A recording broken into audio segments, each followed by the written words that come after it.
Hi, everybody. Welcome to Cross Campus. My name is Julia. I'm the Director of Membership here. Really excited to have Hack the Vote out here tonight and all of you in the audience as well. For anyone who doesn't know, Cross Campus is a co-working space and a business event venue. We have 3 locations in LA, obviously here in downtown, but also in Santa Monica and Pasadena, a really amazing community of members that range from tech startups to lawyers, accountants, fashion design companies, cosmetics companies, a real melting pot of industries in here. So again, excited to have you all out here today and wanted to offer everyone in the audience 1 free month of co-working membership here at the downtown LA location. We'll be following up with all of you by email. I will also be hanging out over near the front desk after the event tonight. So if you have any questions about membership, please feel free to come find me. Thanks so much. Hello, thank you so much for joining us today for Hack the Vote. I'm Charlotte Dern, I'm a producer here at KPCC. For those of you who are unfamiliar with KPCC, we're a multi-platform organization. We're on air, we're online, and we're in person doing these events. I hope when you walked in that you got a plastic bag. In those you'll find pens and stickers and magnets, all promoting our election season and election coverage. We hope tonight that you'll be able to get resources and information that'll make you feel like an informed voter. I'd like to go over some housekeeping. Please do not video record tonight or Facebook Live the event.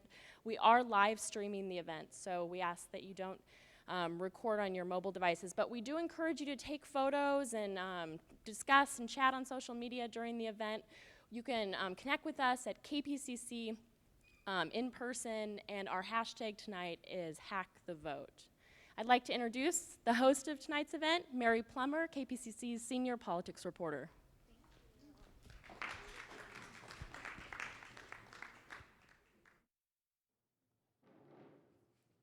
Hi, everyone. Thank you all to coming to our final Hack the Vote before Election Day. As we all know, the election is now less than 5 weeks away, and early voting starts even sooner. Voters can submit vote by mail ballots or vote in person at about 75 locations around LA County starting next week. All of this means that the time to make your choices is now, and if you have questions, you're in the right place. As part of my reporting for KPCC, we've been answering listener questions about the election through a segment called Human Voter Guide, and this event is really an extension of that work. Tonight is going to be all about resources. We're going to be answering your questions directly and also hear from people who are on the ground actively working with communities to get out the vote and help voters get more informed. Again, you can connect with us on Twitter. That's at KPCC in person, and we're using the hashtag #HackTheVote tonight. So with that, I would love to introduce our panel. First up, we've got Deanna Kitamura. She is the project director of the Voting Rights Project at the nonprofit Asian Americans Advancing Justice Los Angeles. Deanna, I'd love to have you come up. She works on language access issues and has been focused on organizing resources for Election Day. We've got Angelica Pena, the California Deputy Director of Civic Engagement at NALEO.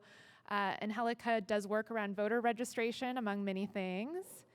And then we've got Juan Vasquez. He's a communications and data analyst working with the mayor's operations innovation team. Juan has done work managing the city's data systems and streamlining information related to polling locations. And then joining us via Skype from Sacramento, we're very excited to have Kim Alexander. She's the president and founder of the California Voter Foundation. Kim is really an expert in answering California voters' questions, so we're very glad to have you Skyping in. Thank you, Kim. So, we can all probably agree that this election has been a bit of an overwhelming process. On top of the presidential race, California voters are facing an incredibly long ballot. There are a bunch of other races here locally and ballot measures. I'm curious, for those of you in the audience, show of hands, how many folks already know who they're going to vote for president? Just curious. Most of you. What about for statewide propositions? Statewide ballot measures? Very few hands. Okay.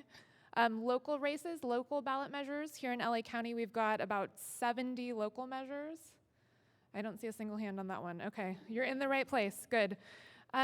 So we're going to jump right into the conversation and talk about resources. Since time is limited tonight, we're not going to go through individual measures or candidates. Tonight's really focused on the tools to help get you informed. So I'd like to start it off with a question for each of our panelists here. When you face your own ballot, what is your strategy? You know, what is your kind of approach to figuring out how you're personally going to vote? So first of all, good evening, and I want to thank KPCC for inviting me to this event. The way I do it is I actually do study my ballot beforehand, and I try to go to trusted resources. So I look at how other organizations are doing in terms of what are they recommending. So there are a couple of voter guides that I turn to do that. And so, for example, next week, there's a group, Asian Pacific Environmental Network. They compile a number of different groups' recommendations into one format, and they have it in various languages as well. And so I'll look at that voter guide to figure out what groups are recommending and in part make my decision based on that. I have to say that I struggle with the judicial elections. That's a tough one for me. I am an attorney, and I want to do the right thing in terms of voting for the judges if there's people running against each other, and I still have a difficulty. I go to the county website, the local bar's website, to see if they are highly qualified or not qualified. That's one of the things I definitely look at. And then I talk to people who are litigators, just a handful of them, to see what they think of the various judges. And for folks who don't have those resources, what do you suggest? Just that website you mentioned, I guess? Right. I think that one of the things is to go to see how the county bar ranks the person, whether Okay. they're qualified or not. Okay, that makes sense. And Helika, how do you prepare? I feel like it's not going to be nearly as fancy, but in the same way Diane just mentioned, I sit at home, and this year it's a 224-page California voter guide that we received from the Secretary of State's State's office. So I do take time to review that and go through it and read the pros and cons. Very similar, I look at some of the organizations that I personally align my values with and see what kind of recommendations they have. Another big thing for me is my friends and colleagues. Because of the work that I do, I'm surrounded by very heavily politically impassioned people, and so I rely heavily on their opinions. And I had the very same struggle with the judges, and I'm not an attorney, so it was even harder to figure out exactly what I was looking at. But I remember distinctly before the June primary sitting at my computer at work and having multiple tabs open with like their websites, if they had one, the California Voters Edge website. I was looking at the League of Women Voters information. So I try my best to look at various websites and try to get as much information from people that I personally know and trust to see where my vote will end up. That makes sense. Juan? Hi, everybody. This is a particularly special question for me. I've only been a citizen for about 4 years, although I've been a contributing member of the American Society for close to 19. So I take the approach that I take for many other things in life. I have some people that I trust that are way smarter than me about some of these topics, but I know their values align with mine. And so I have discussions, I take my time, my ballot kind of sits there for a while, and I might make some notes or just chew on thought and hear folks out. Before this, I tweeted 2 tweets at Juan S. Vaz, and there's 4 resources that I listed on there. There's one in particular, ballot.fyi, which took a really user-centered approach to presenting information. And so I tend to seek out resources that really think about how a user wants to consume information, because I think we're in a place where there's so much content that anybody that goes that extra step to make content more digestible gets some brownie points in my book. So I rely on people that I know their values align with mine, that I trust their judgment, and that are smarter than me in many ways. And then I look for sources of content like KPCC or the Times in some ways, where I just trust what they say and hear them out. Juan, what was your Twitter again, in case people want to look it up, your handle? At Juan S. Vaz, you will see the last 3 tweets. There's one that's irrelevant to this discussion. There are 2 where all I have are just 4 resources and then hashtag hack the vote. Please tweet along. Kim, I know one thing that you've told me is that voters shouldn't feel like they have to vote on every race or every ballot measure. How do you prepare? Yeah, it's such a great question, and I love the whole human voter guide project. I hope the sound is okay. Can we hear her? Can everybody Can- hear? Good? Okay, great. Go ahead. We Hope can hear you. the Thank sound's you. okay. So one of the things that I do when I decide how to vote is I get together with friends and have a house party and break up the ballot and ask people to take on different measures. That's been a really great way to sort of crowdsource the homework. People love to say that it's easy to vote, but it's really not easy. It's actually really hard. And I think it's important that we remind voters that they do have a lot of choices to make. And yeah, you don't have to vote on everything on the ballot. When it comes to the propositions, I like to look at who signed the ballot arguments. I think that's a really good shortcut if you don't want to have to read everything, especially when it's written in all caps. You can just get to the bottom of it and see whose names and organizations are there. Truth be told, if I think something is going to fail anyway, I'm not going to invest a lot of time in researching it and deciding how I feel about it. I'm kind of economical with my investment of voter education time.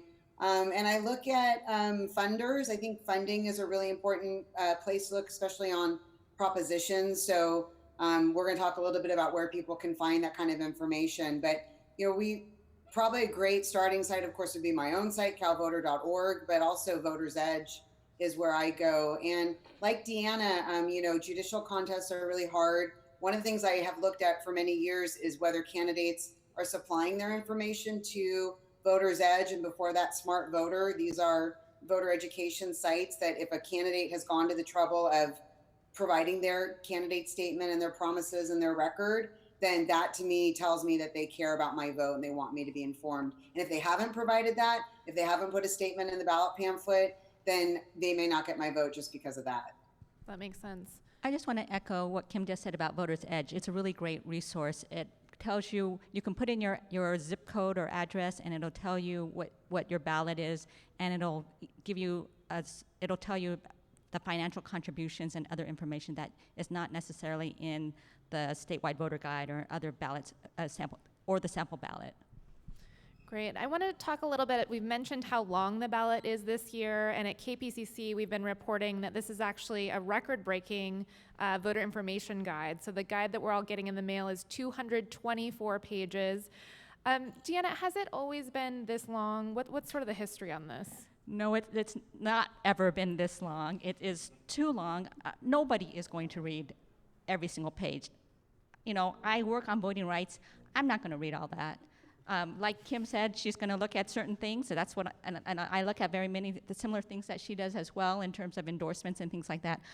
The reason why it's long this year is because the number of the propositions get on the ballot based on reaching a certain number of signatures, right? People are out there collecting signatures for the various propositions. The number of signatures that have to be required is based on the prior general election. And so we all know that in 2012, the turnout was abysmal. It was incredibly low, and that's why it was easy for people to collect enough signatures to get on this ballot, and that's why we have 17 statewide ballots, propositions this time. Juan, you work for the city. Any thoughts on the local measures, how folks can get kind of up to speed and think about, we've got a couple local measures here at the county level, and also Los Angeles has a few measures as well. Yeah, I would encourage folks to start by getting a sense of what their local landscape is. There's a website called neighborhoodinfo.lacity.org, I believe, which you can put in your address, and it'll give you a full rundown of the offices that are relevant to you. It not only speaks to this ballot, but also for what's coming next year. So I'd encourage starting there. I think we're fortunate in LA to have a heavily engaged civic community. Seek that out. Look for organizations that are trying to mobilize around this time. As an immigrant, again, citizen for about 4 years, I would encourage anybody that has folks in your network that are not yet registered to encourage them and open up. I think the discussion is what's really important. So talk to folks in your immediate networks, go seek that out. And then if you really have questions, reach out to the county. The county runs a lot of those efforts, the ballot, where things are happening, and just go seek that out. And Halek, I wanted to talk with you about voter registration. You know, we've seen, even today, the Secretary of State put out a release saying that voter registration is surging. But on the other hand, when I'm out doing interviews, I talk to a lot of people who really feel disengaged from the process and who are burnout and kind of tuning out. Talk to us about what your organization does and what you're seeing on the ground with voter registration. Yeah, so NALEO Educational Fund, for those of you who aren't familiar, NALEO stands for the National Association of Latino Elected and Appointed Officials. We're a 501c3 nonpartisan organization, and our mission is to ensure full participation of Latinos in the American political process, from citizenship to public service. And so a big component of the work that we do is centered around less voter registration, more voter education. I think what we've learned in not necessarily just the work that we do, but the work that our coalition of organization does, is that there's a lot of misinformation or just no information that is easily digestible by our community. For example, late last month we celebrated National Voter Registration Day on September 27th. And we run a national bilingual hotline. It's 888-VEI-VOTA. And we received over 20,000 calls on that day alone. Wow. At a national level. But about 6,000 of them came from California, and about 78% of them were from LA County. And that has a lot to do with the media promotion. Obviously, we have a really good relationship with our Spanish language media outlets here. But you'd be surprised that most of the questions were, I don't know where to register, or a lot of people thought that NVRD, National Voter Registration Date, was the deadline to register. And so folks were calling in a frenzy thinking like, today's my last day, this is, and a lot of folks just called to verify their registration. People thought that they needed to register before each election. And these are things that I think in our field of work, we think like, well, no, I'm a permanent vote by mail voter, I kind of know what all of this information is. But for the community that we serve, a lot of it is basic education and information, and our voter registration efforts are centered around that, is around getting to as many people as possible, not just with the info, but the places where they can get this information if they don't have the internet as accessibly as we do, going to work every day. So that's really kind of the work that we're focusing on, and using our resources, like partnerships with television, with radio, to get the information to as many people as possible. And we should say the last day to register to vote, I believe, is October 24th. Yes, is that October right? 24th. And the website is registertovote.ca.gov to register online. And early voting, of course, starts next week. You can go and vote in person in many places starting next week. And the one thing I wanted to say was, for those folks who have friends or family members that are limited English proficient, they are able to register online in English and 9 other languages. So there's English, Spanish, and 8 Asian languages that they can register online. And so please, I hope that people get that word out regarding that. I want to open it up to get some audience questions in right away here. But before we do that, Kim, I was hoping you could talk us through, if people do want to research the money that goes into these races, what sites do you suggest for doing research on campaign finance? It depends what you are trying to learn. I think that for the propositions, the sites that I recommend are Secretary of State has total amounts raised for and against every proposition on the ballot. So that can be a good shortcut to help people see which are the really big money measures, which are the ones that have a lot of money behind them, which campaigns are well funded, which campaigns are running on a lower budget. And then the FPPC, the Fair Political Practices Commission, is compiling the top 10 donors for and against every measure that's on the ballot. A lot of times there's multiple committees that are involved in a single measure, and it's very difficult for even experienced researchers to figure out who the top donors are among all these different committees, because there's transfers, and sometimes one person gives to more than one committee. So the FPPC is now doing all this homework for us, research we used to do at CVF, actually. I'm so happy we don't have to do it anymore. And now the FPPC, under new state law, is compiling this information and publishing it on its website. And so we feature that in our voter guide and right from our homepage. Those resources.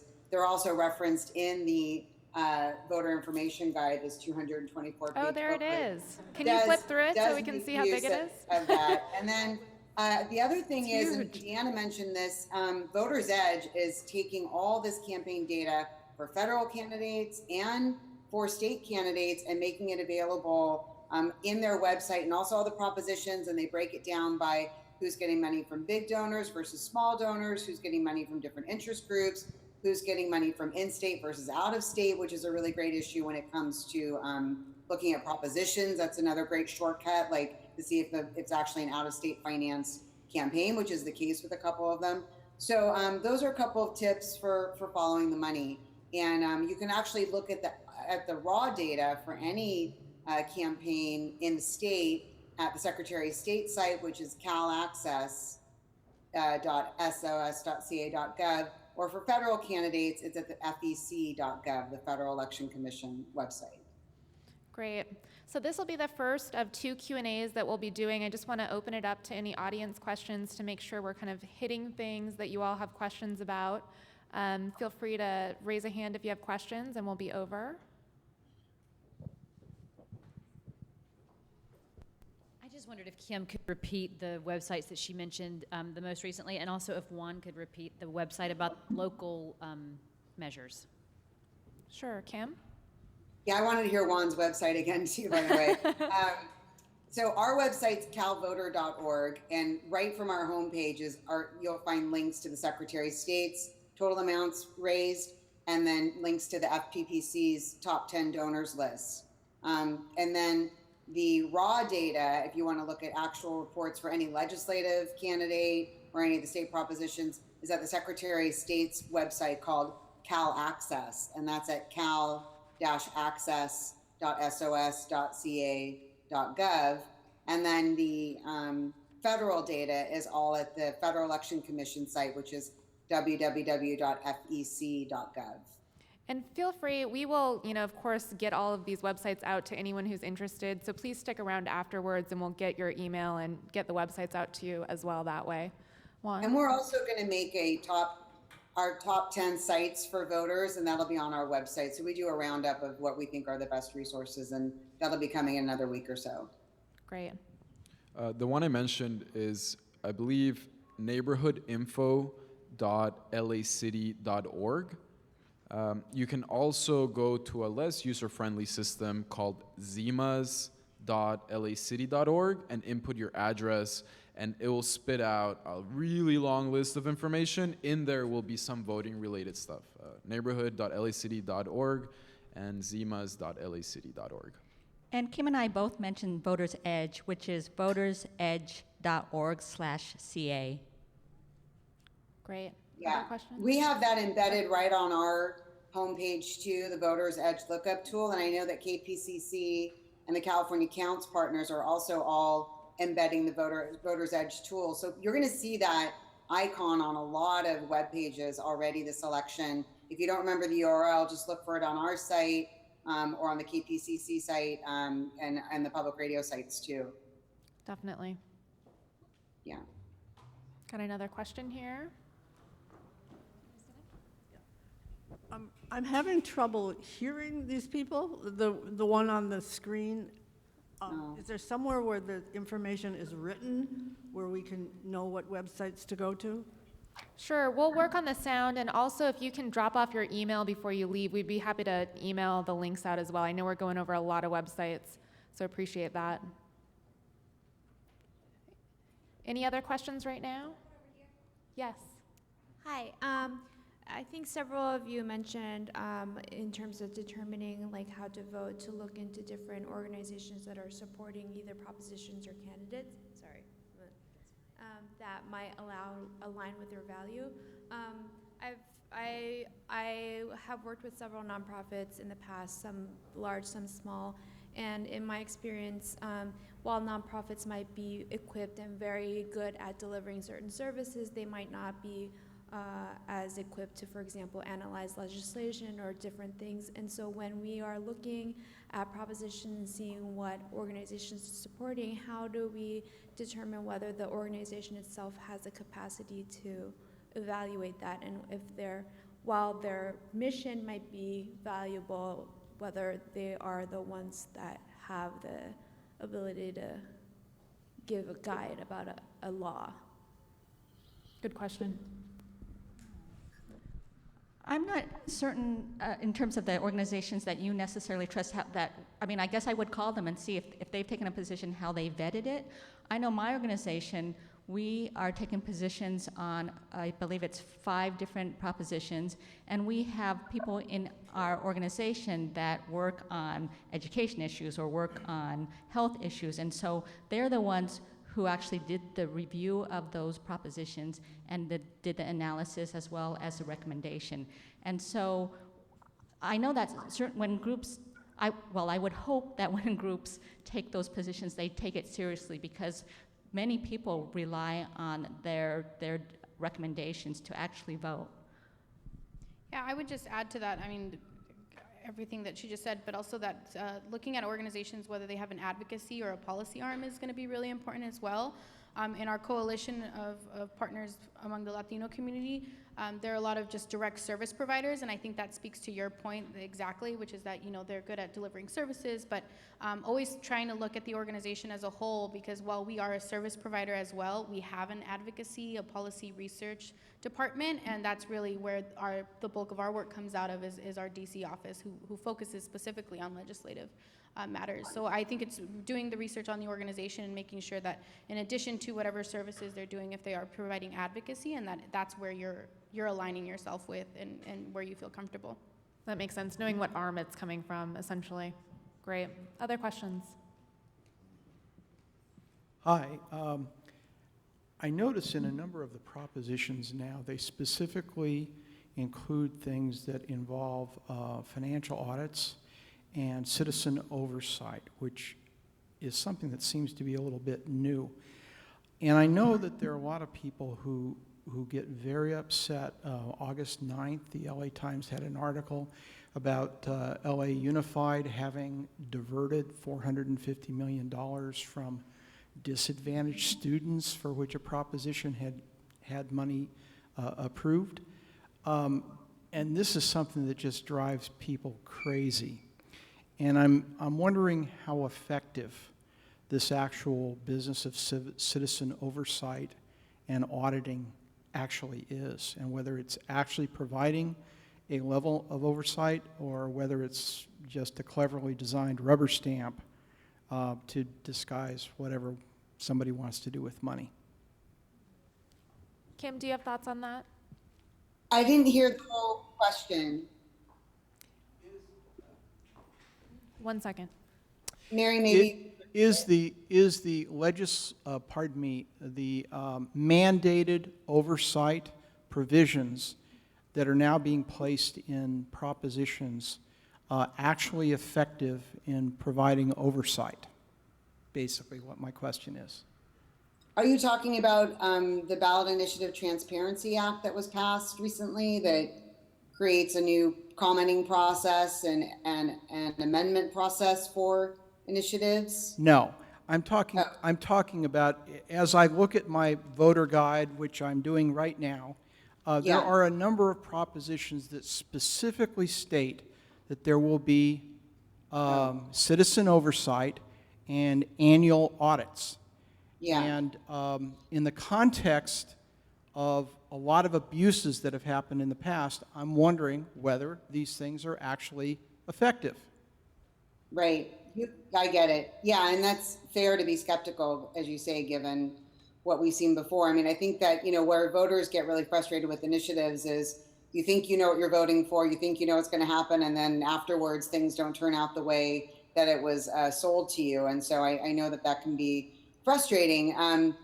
You have to look at how the initiative's written. I mean, if it says in the state's legislative analysis about the proposition, the one that's written by the state LAO, the Legislative Analyst Office, that is an independent agency. And if they say that it's going to cost this amount, there's going to be this auditing required, there's going to be a citizen oversight committee that's convened, they won't say that that's going to happen if it's not actually written into the proposed law in a way that will facilitate that. How well it happens, how much monitoring there is of implementation. I mean, I can tell you any law that's passed, whether it's an initiative or a legislative proposal, if you're not paying attention to implementation, it's not going to be a success. So, but if it says it in the analysis that this is going to happen, that this is written into the measure, I think that it's fair to assume that something like that's going to happen, and it's going to be a question of how effective it is or not.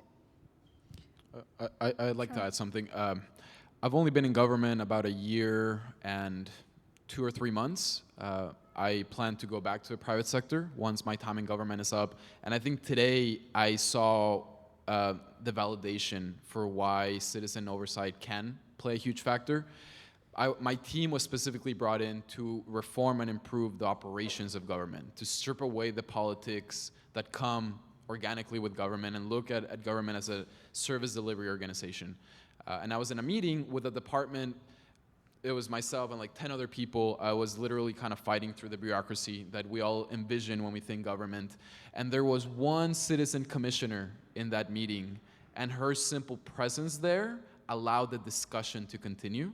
The fact that it's to no fault of government employees or politicians, but it is very easy to become kind of siloed in their own mentality, I believe. Just like in any of our professions, it becomes very easy to get caught up in the day-to-day and stop thinking about the impact that our work has in the lives of people around this great city. But having that extra voice as part of the discussion helps keep people accountable. Can we play devil's advocate and take it with a grain of salt? Of course, there will always be space where it just becomes another thing that got added to a policy to keep things moving.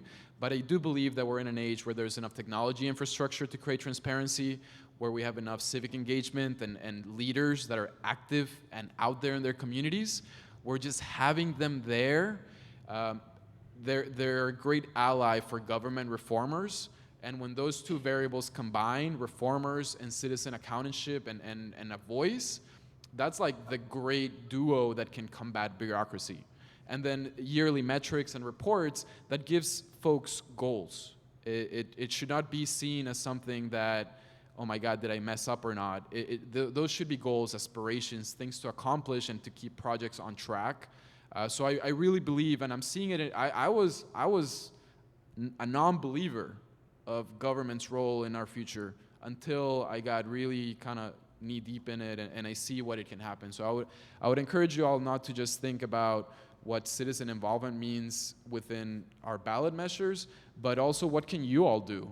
Can you all go sit in a committee at the mayor's office? Can you all have a voice in how bureaucrats and government employees, how we do our jobs? I would encourage you all to ask yourselves those questions and to also figure out how you can get further involved.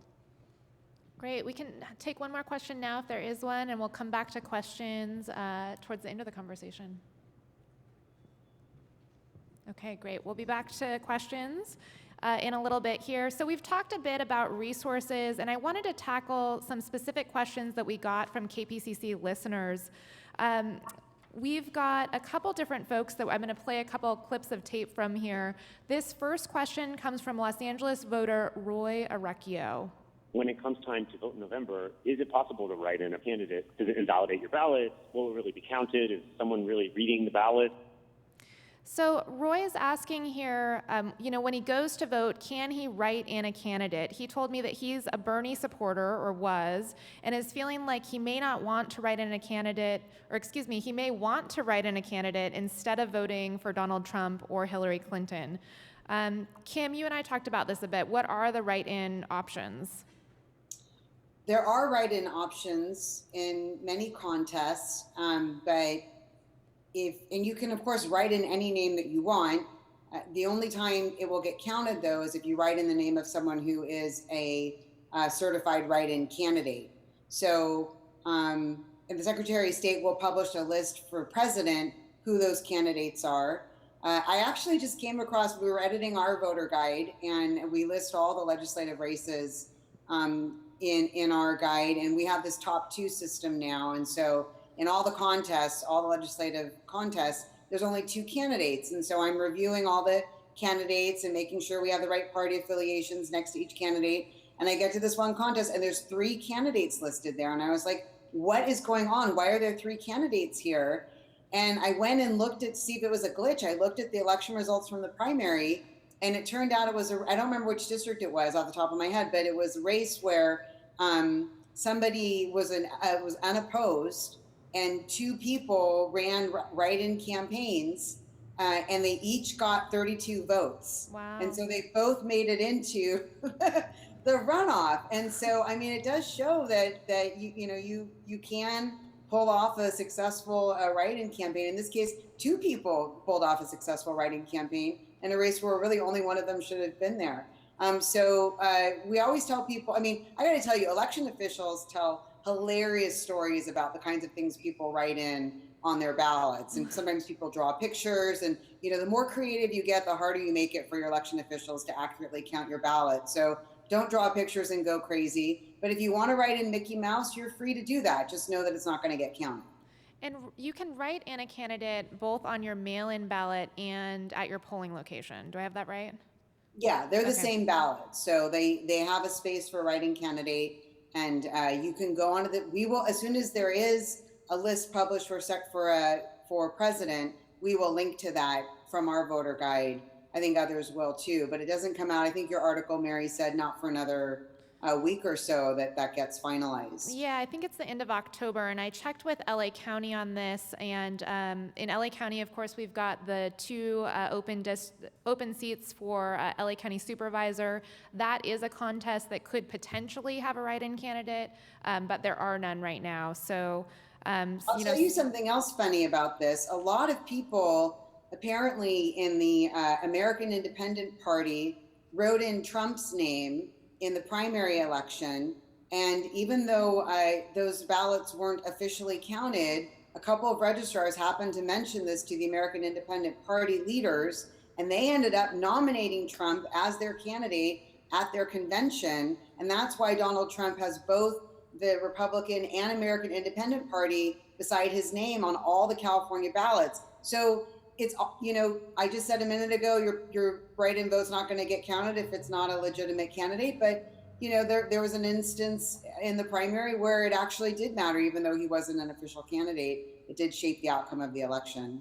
And the American Independent Party, for those who aren't familiar, is an ultra-conservative party that a lot of California voters got confused. They thought they were registered as NPP or no party preference and had accidentally registered with the American Independent Party, which caused a lot of challenges in the primary. Yeah. Okay, our next question comes from a Pasadena voter. This is a question coming from Sonic Purity. I've been concerned for a long time about whether my vote really matters, whether it's really counted. And I'm wondering how we, the people, have any idea whether our votes are truly being counted accurately.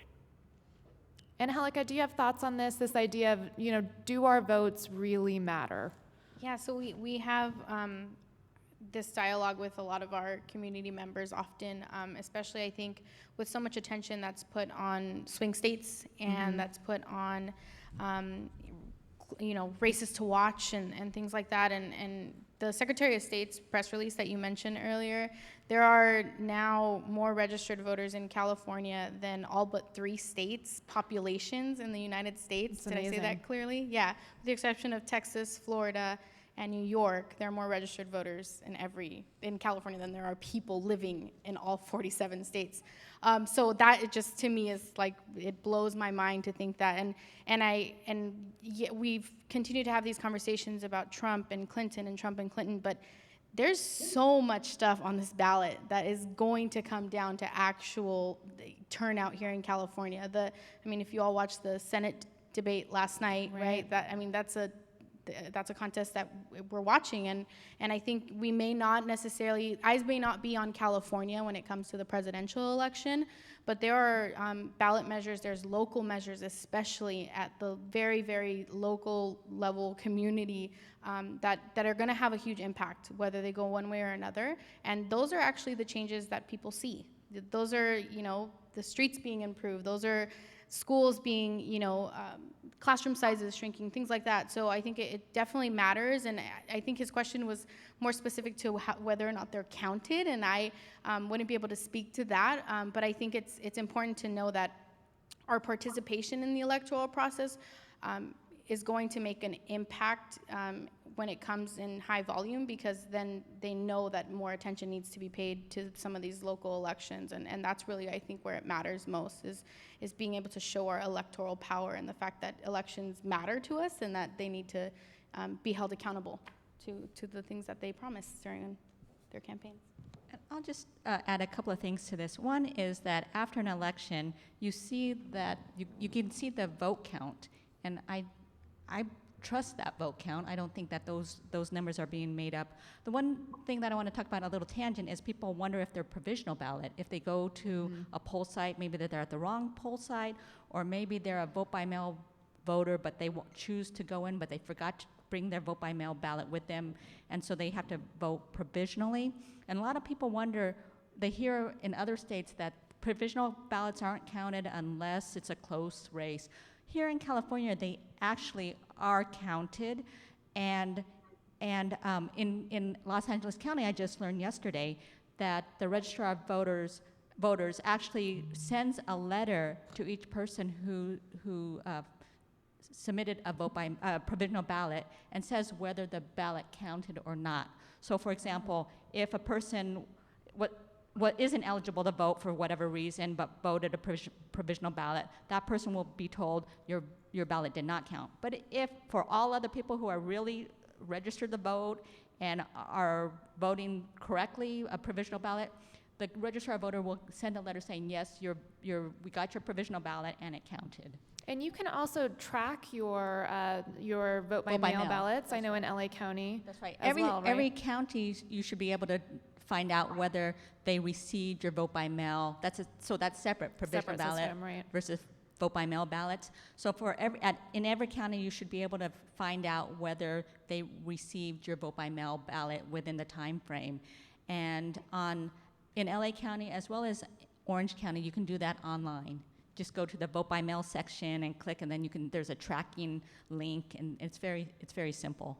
I would add that for the provisional ballot as well, it has to tell you the reason why it wasn't counted too. So it's not just your vote didn't count, sorry.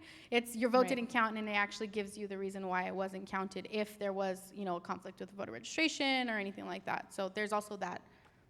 And Kim, California has one of the longest vote counts in the nation, right? Can you talk a little bit about our process and how we do know that our votes count here? Yeah, and this is a great discussion, and it was a great question that was asked. We live in a big country where there are a lot of states doing different things, and there's good reason for people to wonder. So when you say, well, does my vote count? It kind of depends what contest you're talking about. In the presidential contest, we're a winner take all, and so we don't expect that it's going to be very competitive between the Democratic and Republican candidates. So you might say, well, my vote doesn't count, but it will be counted. So it's important to remember that. And the important thing in my view is to be a voter. If you are a voter, then you are part of the demographic group that politicians are going to care about and pay attention to. So you want to be there. Even if you just show up and vote for one contest, you're showing up, which is what matters. I want to make sure people realize that the propositions matter a lot. And it's a big reason why I do the work I do, why we just produced the new Proposition Song music video, which I invite you all to go online and watch and sing along, because when we vote on propositions, we are changing the law, and we are a very influential state in the country and even in the world. So when we make changes through the initiative process, it does count a lot, not just for California, but sometimes even globally. So to that end, I want to assure people that we have a very secure voting system, especially compared to other states. We have paper ballots where we have electronic voting, which is limited. It's backed up with a voter verified paper audit trail. We take 28 days to count all the votes. We take time to verify the signatures on every vote by mail ballot, which is increasingly 60% of all the, more than a majority of all the ballots cast. So that takes time. You're not just putting a ballot into a box, you're putting a ballot now in an envelope, and you got to make sure that the person who submitted that ballot in that envelope is who they say they are. Someone else didn't sign that envelope for them, and they didn't vote more than once. So we have all these fail-safes in the process to make sure nobody gets disenfranchised. That's why it takes so long, because you got to do things in a sequence to make sure that everybody gets to vote once and nobody's voting twice. And then we do a post-election audit where we verify the results tabulated by software by counting a subset of those ballots selected at random and counting them publicly by hand and comparing the hand counted total to the software counted total. So we do all these things in a very transparent way. We don't allow our voting machines to be connected to the internet. Some states aren't as careful. So, I am worried about how things may go in other states. I'm not worried about California. And I think that we're very lucky that we do have a paper-based system. I do really want to emphasize, though, this problem of vote-by-mail ballots and people's ballots being rejected because they forget to sign them, or they get them in too late, or the signature is found to not match the signature on file. These are the top reasons why they don't get counted. So we have to help voters avoid making those mistakes. And it's great to hear what LA did, reaching out to voters who had problems with their ballots. Excuse me, usually voters they're not aware if their ballot doesn't get counted. So we need to improve that, and that's one of the things that we're working on. And Kim talked about the signature, and one of the things that, and we're talking about tips today, right? Right. And so the way that the registrar of voters checks is they check a signature match based on what's on file. And most of the time, what's on file is the signature that you used on your driver's license. So try to make sure that if you're doing a vote by mail, that your signature looks like that, because if you registered online. If you registered online, it's taking your signature from your driver's license, or you update it online. Right. But think about how you sign it probably in official documents, because that's probably the way you signed it, either at the DMV or the way that you signed it when you registered to vote. So that's one of the things so you have to first sign it. That's a lot of times people forget to sign it, and then it needs to be there needs to be a signature match. I think that's such a great tip that the average voter doesn't know. You don't really think when you go to sign something how that process works, and there are little hurdles along the way that can kind of throw people. I wanted to move on now and talk a little bit about logistical challenges. Juan, you've been working on a project for the city that modernizes how the city uses its land, and part of that focuses on polling locations and how they're selected. Can you tell us a little bit about that? Sure. So again, my team was brought into the mayor's office as part of a public-private partnership where the city and the city's government said, here are some high-level issues that affect everybody. One of them, there are three. The one we'll talk about here is how the city manages its real estate as a whole. City-owned real estate is what we're talking about. The other two are procurement, which is the discipline of how the city buys products and services, and employee safety and wellness, which impacts workers' compensation. So again, talking about real estate, very simply put, prior to my team getting here to City Hall, the city was managing its real estate in, the way I put it is the way that if you and your family or friends were going on a road trip, you might use like Google Docs or an Excel file. That's how the second largest city in the country was approaching its real estate, spreadsheets. So we were brought in to modernize that and revamp its infrastructure so that we can view it in a cloud-based system where you can run queries without being a programmer, where you can view real estate on a map, right? View real estate assets in relationship to the communities in which they reside. So prior to my team getting here, if a department, in this case, the city clerk, which is the one that oversees a lot of the logistics associated with voting, if they had a question, there were a few pathways, one of which is extremely nebulous, is do you just kind of know somebody within perhaps the general services department, which is the city's kind of real estate manager, property manager, or do you work with a council office to trigger a council motion, which triggers a council hearing, and maybe 6 months from now, you'll get a list that answers your question. Sounds like a lot of red tape. A lot of red tape, a lot of just unnecessary steps, and just a lot of wasted time, in my opinion. So I've been the one configuring the system. I've been the one cleaning up the data, merging the data sets. And now we are, after about a year of work, we're in a place where we have, it's called eProperty Plus. It's an off-the-shelf third-party system where I can log in, and everybody at the city who has a license can log in, and they can type in things like, I need to find a property that is about 40,000 square feet that is within the downtown area that is a vacant lot. And that was this example. The city clerk's office reached out and said, hey, we need a place where we can deploy our trucks to so that we can coordinate materials and logistics and where resources go. And so again, because my team is focused on operations, we were able, using technology and collaboration and storytelling and relationships, we're able to trim down a process that in many ways took like 6 months to happen to a half afternoon, one email exchange, a handful of clicks, and now I give them back a few properties that they can consider. And so instead of driving around downtown Los Angeles and thinking about what might work or triggering council motions, using technology and collaboration, we were able to answer a question in like a half afternoon. And it would have been faster had I not had other emails and things to get to. And how is this, talk about how this is kind of streamlined polling locations. Will we see differences come November for Los Angeles voters? I believe so, and I hope so. Again, at the core of this is general service delivery. So this same question could be asked for affordable housing, or if we're going to set up emergency disaster centers, or if we're going to set up homelessness shelters. Having easy access to information in a way that is relevant and centralized and that the right permissions are in place makes everything easier.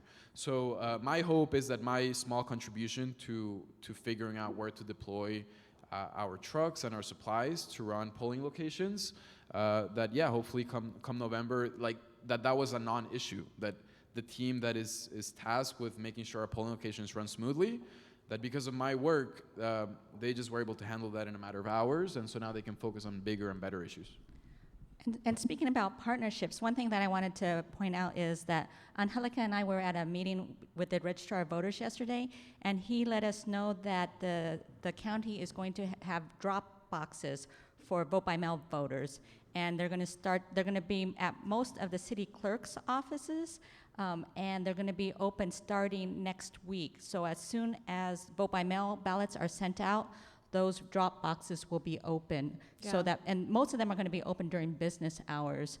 But one of the other things we learned yesterday was that for the longest ballots in LA County, the Registrar of Voters timed how long it might take a voter to fill out. Oh, interesting. 10 to 11 minutes. Wow. And so lines are going to be long this time, right? Because there are a lot of things on the ballot.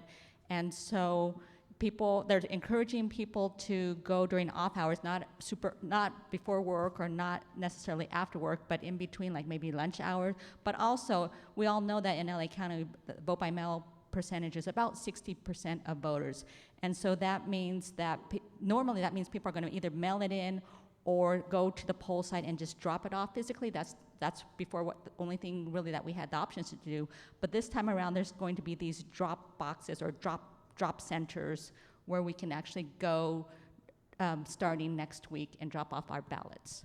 And that's actually, I mean, when we learned that yesterday, I think it was like, oh my God, this is the best thing. Because for those of you who don't know, the Registrar Recorder's office is located in Norwalk.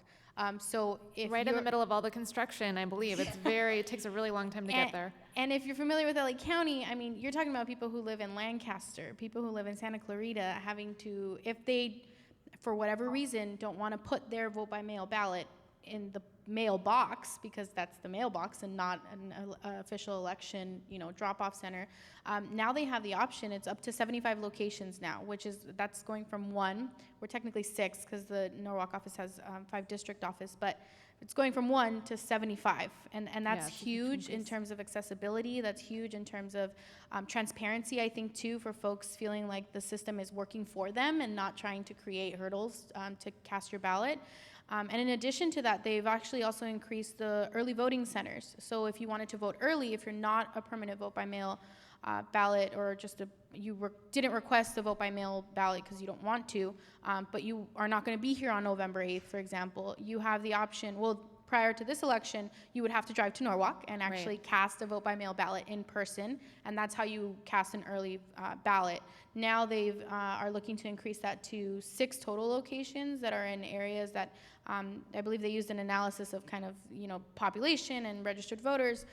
Each supervisorial district is what I correct. think they said. And they have 1 in each supervisorial district. So now people, I think the proposed locations are like West Covina, North Hollywood, Torrance, right? So it's actually spreading out, people's ability to go and vote in person and interact, I think, with the election administrators, which is something that we don't think about doing, but I think it helps in creating trust and accountability for voters. And That all of makes this sense. information is on the County Registrar of Voters website. That's right. Since we're talking about voting now, Deanna, can you talk to us about day of voting, voters' rights? You know, what if you run into challenges, what might they be, and how can you solve them when you go to vote? So one of the things that I was a Secretary of State observer in June, and so I was observing, and I saw that a lot of problems were just whether the person was on the roster, the clerk's roster to vote, and so that I'm going to assume is going to come up again, because especially when you have a big push to register people, and the cutoff is only 15 days before the election. So oftentimes that roster might not have a person's name on it, a voter's name on it. And so one of the things is to make sure if a voter does not, if the roster does not have a voter's name on it, the voter should ask that the clerk also look at the supplemental roster list, because sometimes hopefully that roster list will have that person's name on it. And if for some reason it's not there, the person can vote provisionally.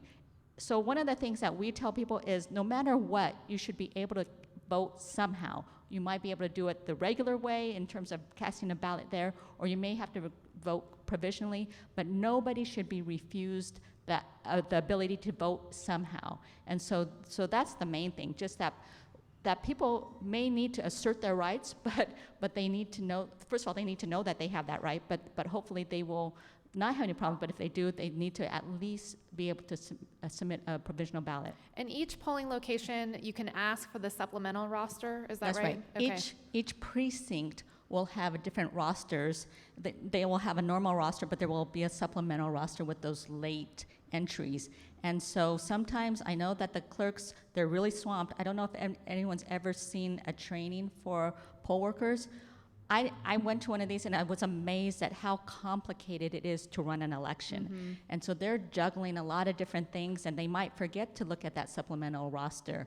And so that's one of the things that people should know, to say, can you please look at their supplemental roster? But in any event, they should at least at a minimum be able to vote provisionally. I know that at our last Hack the Vote event, we had several poll workers there. Maybe some of you worked as poll workers as well, but they talked about how stressful that job is, how little training in some cases. So I think there's pressure on both ends there for sure. And the other thing that we talked about in terms of what can go wrong is that one of the things that I focus on is language access. So here in Los Angeles, we have English, Spanish, and 8 Asian languages that are covered for language assistance, because under the a federal law, the Federal Voting Rights Act, in fact.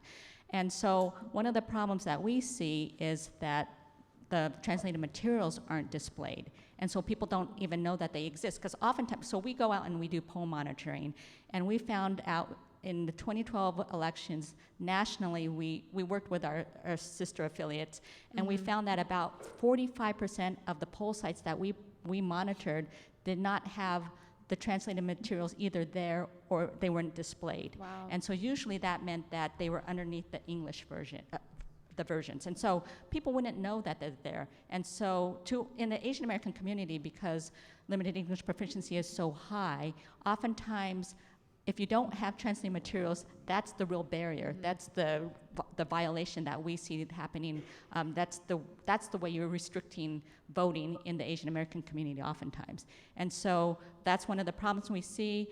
We want to know whether we have poll monitors, and so hopefully we'll be able to get to enough sites to make sure that those materials are properly displayed, as well as there's a requirement to have bilingual poll workers at targeted sites, and so hopefully those people will be there with name tags or signage to explain that, yes, there are bilingual poll workers on site. If you notice, if someone goes to vote and notices those aren't in place, what do you recommend doing? So they can do a couple of things. They can ask the clerk to see if they're in a box still someplace and to have them displayed. or else they can contact us. We have a hotline here in LA County. We're running a hotline, as is NALEO. And so our hotline in English is 213-241-0256. And we also have it in a number of Asian languages. And we have a Know Your Rights, Know Your Voting Rights flyer. It's not yet posted on our website, but it will be. And so people can go to our website and go to the voting rights section and find that. And Helika, did you have other tips for voting day? Yeah, especially when she mentioned that because it's going to take 10 to 11 minutes for folks to complete a ballot. A lot of education needs to be done about what are your rights as a voter, and one of those is as long as you're in line when polls close, you have the right to cast a ballot. So if you do happen to go to the polling place at 7:59 because that's when you get off of work, just because there is a long line, that should never bar you from actually casting your ballot. And I think people will sometimes show up and think, oh, this is not worth it, and walk away. When folks do encounter any type of voter protection issue, be it intimidation at the polls, if you see people campaigning too close to your polling site, if the polling location doesn't open on time, the polling place is open at 7. If you're there at 7 and it's not there, the main advice, in addition to the hotline, NALEO has a hotline. We work closely with the Election Protection Coalition out of Washington, D.C. We are going to have about 16 call centers just for Spanish alone across the country, in addition to the English language call centers that we're going to host. And we work very closely with attorneys on Election Day. And the advice we give folks is to call one of those two hotlines. So it's 866-OUR-VOTE in English, and it's 888-VE-VOTA in Spanish. And the number one thing we tell people when they encounter any problem at the polls is to not leave. Because the moment you walk away, one, for most folks, it's just, they're probably not going to come back. And that's just something that we've learned in doing this work for so many years. So it's about staying there. It's about, staying on the phone with our operators. We work with the attorneys to kind of troubleshoot that. We have typically direct lines to the county clerk offices. And so what we'll do is we'll gather the information, keep the person on the phone, and then contact the county on our end and say, hey, this person is at such and such precinct. The voting machine broke. It's something very simple, right? And so, well, not simple in that way, but simple in that it can have a quick resolution. And so we work with the county or the election administrator. We want to keep the person on the phone, but it's important for folks to know that those hotlines exist, so that if you encounter any issues at the polls, you know what to do about them and not just walk away. Because if you experienced it, it's likely that whoever's coming in after you is also going to experience the same thing. It was interesting on primary day, I'm sure a lot of you saw, but here in LA County, a lot of people took video when they had problems, and those made a big splash. And I think the LA County registrar, has adjusted based on some of the problems they had for primary day. So we'll see how that's all resolved on November 8th. But Juan or Kim, any other thoughts for day of, tips when you're out there voting? Yeah, I would add, just very simple, scope out the location before days ahead of advance. I know in my neighborhood, even myself, it was my day to go vote finally, and I was excited about it.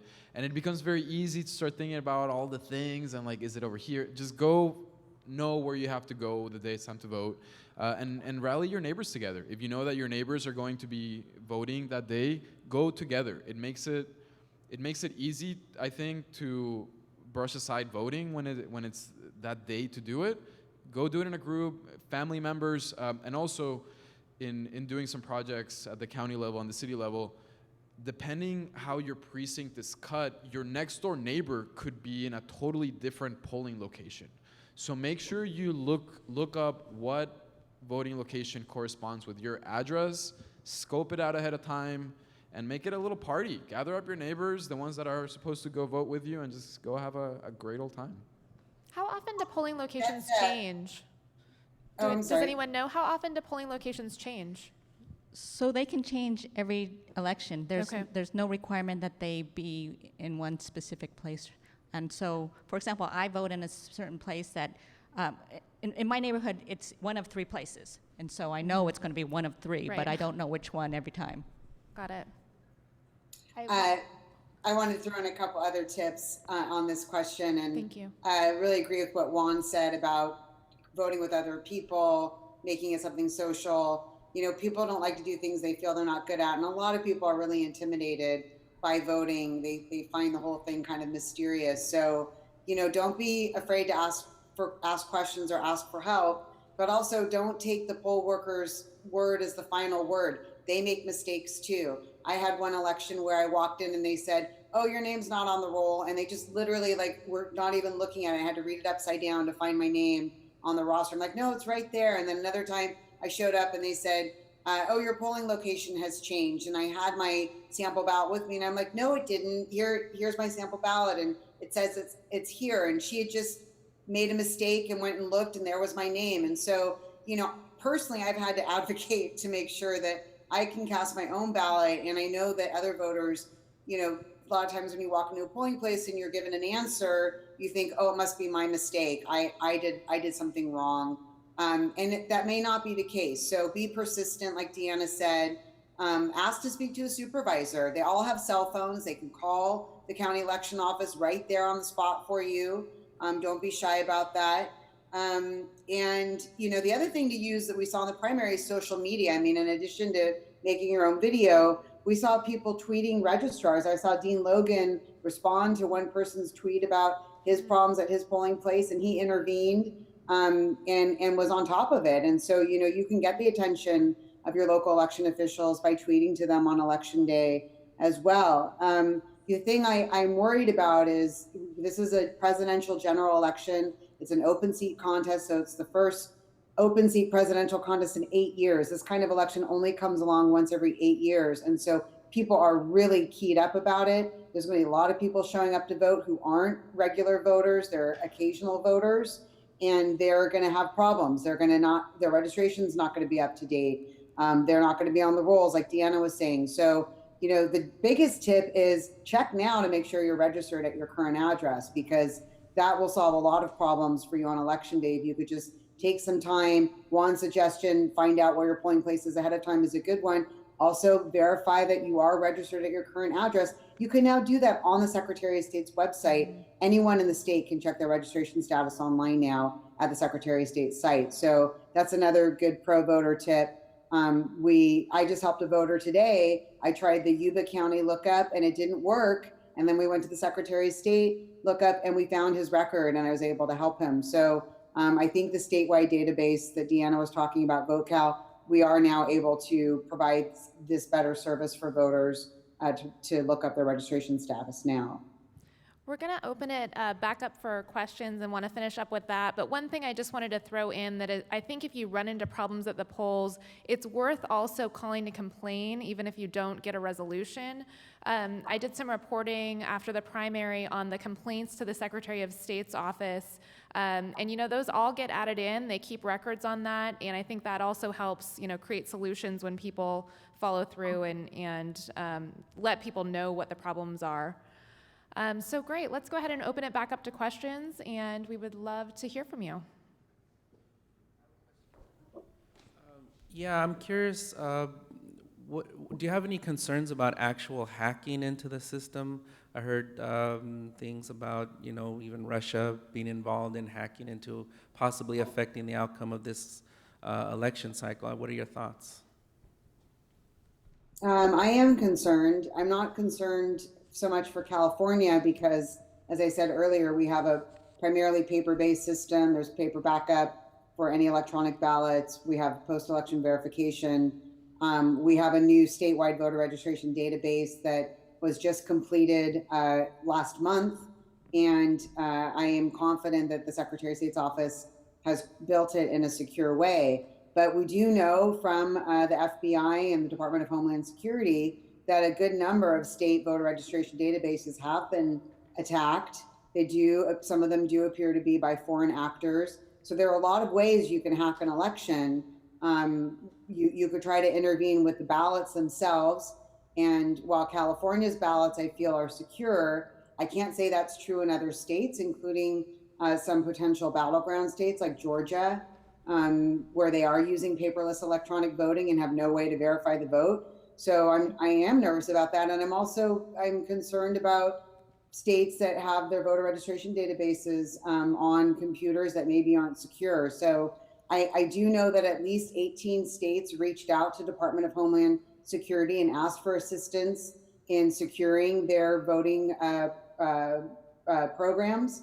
And there's also discussion about whether we need to declare voting systems to be among the critical infrastructure of the United States, along with like water and power and other systems that are managed to some extent by the Department of Homeland Security. And if we did that, that would really help address what I think is a fundamental weakness in the security of our voting systems, which is that they're all being operated on a state-by-state basis without any federal oversight of the security of those systems, which is sorely missing.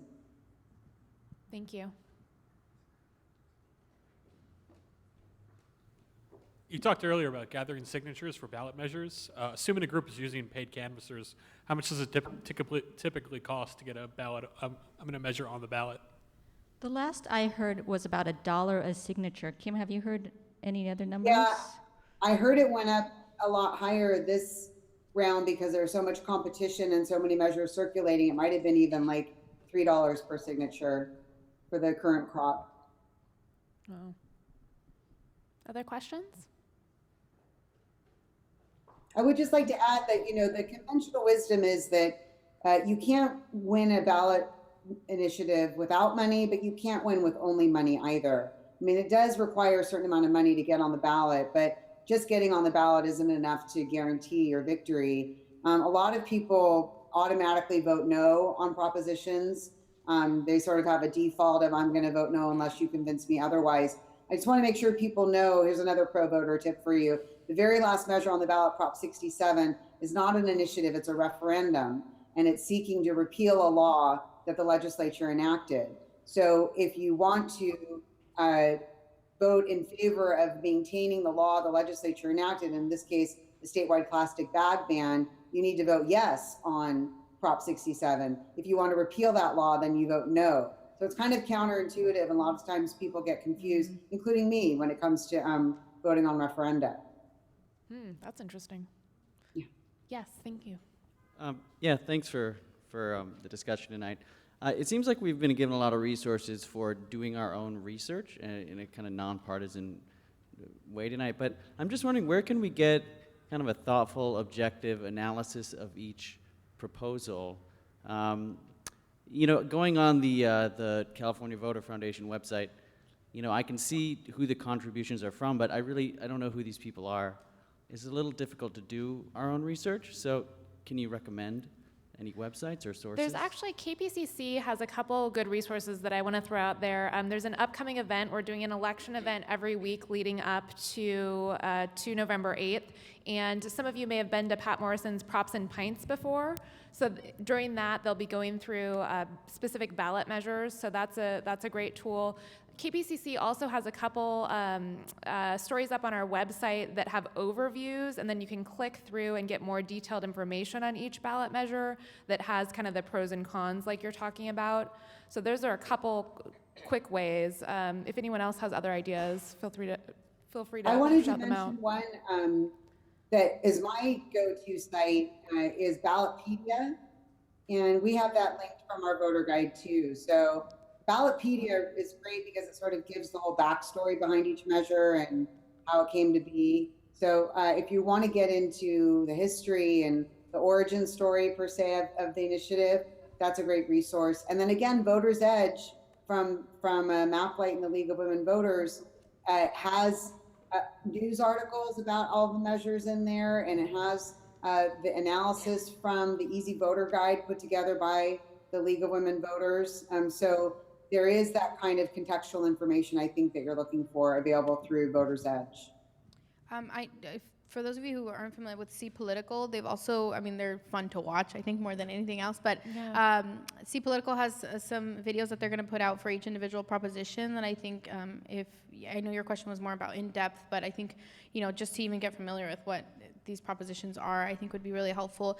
See Political is also partnering with Los Angeles Times for BallotCon on October That's right, 29th. that's coming So I up. think that's a perfect place to have really good discussion about these propositions and hopefully get a lot of those questions answered, because the people who care are going to be in that room. So. And BallotCon is going to be, I think it's something like 4 hours where they're going to go through all of the propositions. Great. Great. Any other questions before we wrap up here?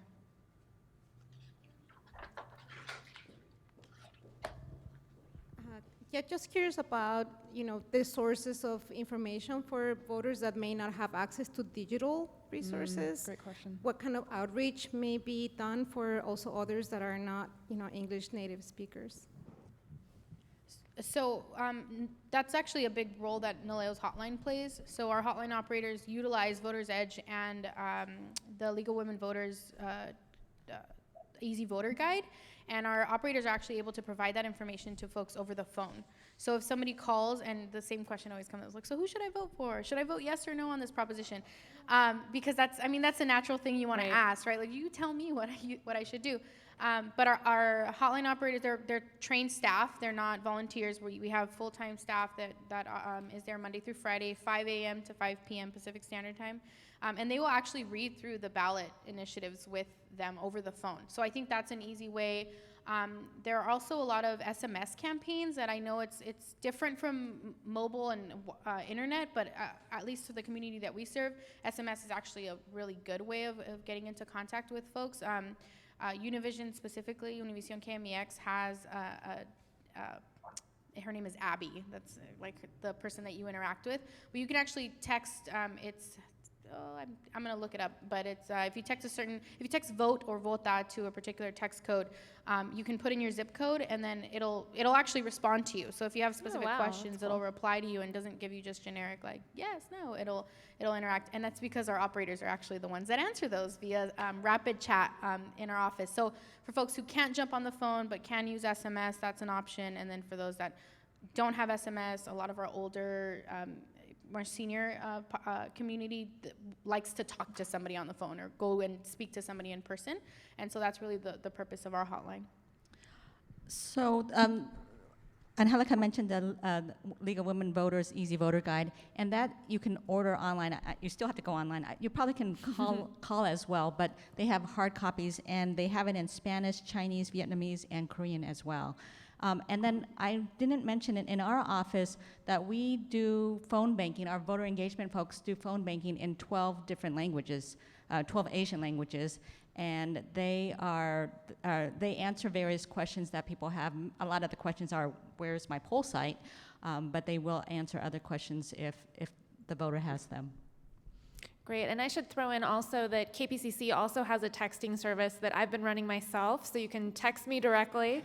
And as we wrap up here, we're actually gonna have a mic set up if anybody has additional questions you wanna throw. We'll be answering some of those questions on air. It's called our Human Voter Guide segment. We've been doing that weekly on Take Two. So yeah, thank you all so much for coming. We really appreciate it. We'll be hanging around afterwards to answer questions. We do our best to answer every single Human Voter Guide question. We'll have the phone number up as well, so feel free to share that with friends. They can call or text in to get questions answered. I want to thank all of our guests so much for being here, and Kim for joining us via Skype. Thank you. And also want to give a big thank you to KPCC's in-person team for hosting this great event. We really appreciate that, and across campus as well. So please feel free to stay afterwards and mingle, and thank you all so much for coming. See you soon.